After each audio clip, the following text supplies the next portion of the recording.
Я також би хотіла подякувати тим усім, хто всіма силами намагається підтримати наших захисників, наші родини загиблих.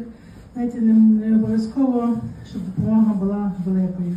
Деколи дрібниці роблять надзвичайні речі, які змінюють подальші долі наших ветеранів. Не боятися робити ті кроки, які, знаєте, ми боїмося деколи обійняти, боїмося сказати тепле слово, боїмося просити чаю чи каву. Не боятися і на своєму рівні, на своїх місцях, де є можливість використовувати кожен момент цієї уваги для тих, хто на захисті.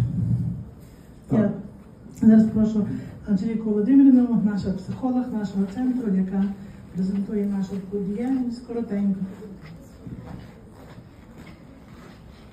Доброго